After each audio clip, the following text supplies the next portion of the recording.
This package needs to provide that type of relief for vaccine distributions and for the other areas to get COVID-19 under control. And then secondly, in direct assistance to small businesses, we need to concentrate on those smaller small businesses that are in the greatest need. And we intend to do that. And to look at industries that have been the hardest hit because of the gathering restrictions on the number of people, such as restaurants. And we intend to do that, and we'll be ready to act as quickly as we possibly can, and we'll do this as well as be jurors during the trial. And with that, let me turn it over to Senator Brown, the chairman of the Banking Committee. Thank you, Senator Cardin. We have three big things to do. We fight the virus every day. We continue to do that. We hold accountable the people who attacked our democracy, and we help people. In the Housing and Banking Committee, we know that we have to stop the massive wave of evictions in the middle of the winter, in the middle of the pandemic. We've already voted out of our committee on a strong bipartisan vote, Marcia Fudge to be Secretary of HUD. We've also voted out of our committee unanimously, 24-0, Cecilia Rouse, who will be the chair of the Council of Economic Advisors. We will get floor time soon to make sure those go through. We also are about to consider the head of the Securities and Exchange Commission and the head of the Consumer Financial Protection Bureau. We know what we have to do. This plan is about vaccines. It's about putting money in people's pockets. It's about stopping layoffs. We'll be continuing our work on this. The Housing and Banking Committee is working every day on this during the impeachment and after. We've seen the risks of inaction. We've seen the economic and public health risks of inaction on this virus, and we've seen the risk to a functioning government of inaction in the face of Donald Trump's encouragement of violence. We can never make either of those mistakes again.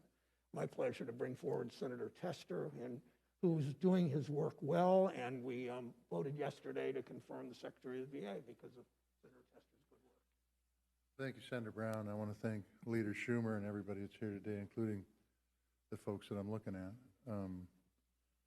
Look, in a few short while, we'll start the impeachment trial.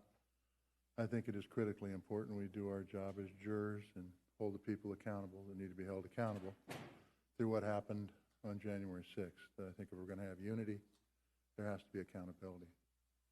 As chairman of the Senate Veterans Affairs Committee, I will also tell you that making sure our veterans get the benefits they earned is critically important. The COVID-19 pandemic has brought some new challenges to our veterans because many of these veterans already have health conditions that need to be dealt with. COVID has compounded that. And so we need to continue to work to make sure we get adequate vaccines and make sure we get those vaccines into the arms, make sure that we're giving the benefits to our veterans that they've earned. We have a lot of work to do. We are working on it as we speak. And I will tell you that I have never been overworked in the United States Senate yet. And so we have a lot of things to be doing, and we have time to do them. And we need to be, and we are. So thank you all for being here. I want to introduce to you the chairman of the Indian Affairs Committee, Brian Shuck.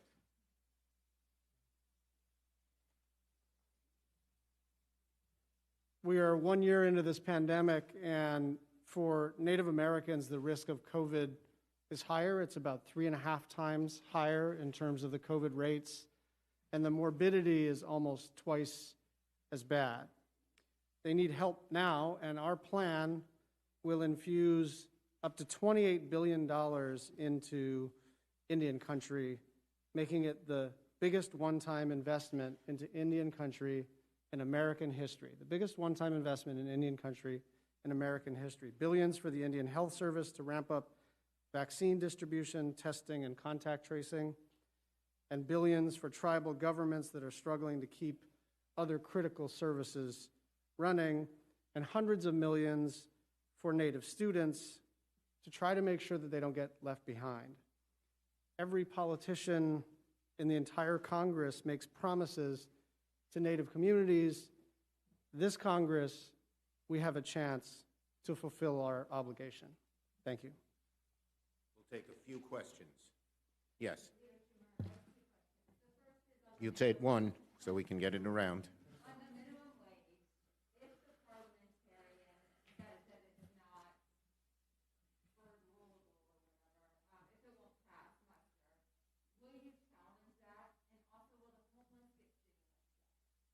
Okay, on your first question, we're trying to work as well as we can with the parliamentarian to get minimum wage to happen.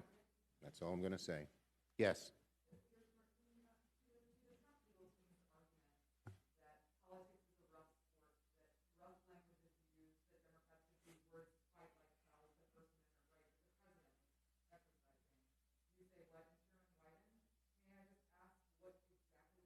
Nope, you get one question each. Okay, you want his or mine?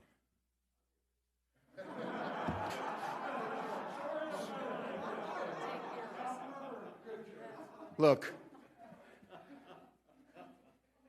what we're talking about here is the president day in, day out lying about the election, urging people to come to the Capitol, urging them to march on the Capitol, urging people to come to Washington, urging them to march on the Capitol, and people died, people were hurt, our Capitol was invaded.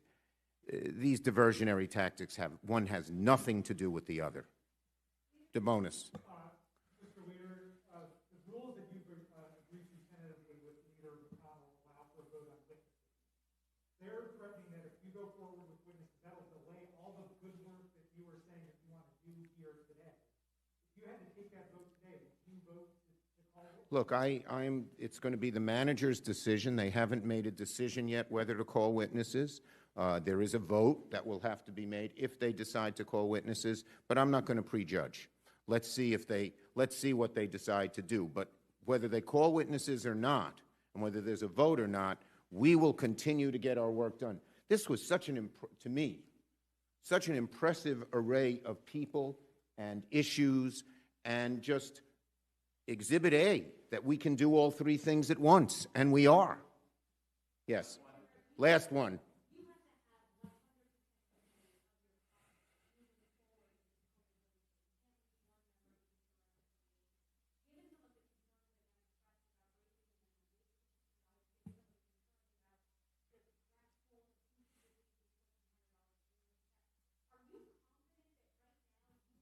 Look at what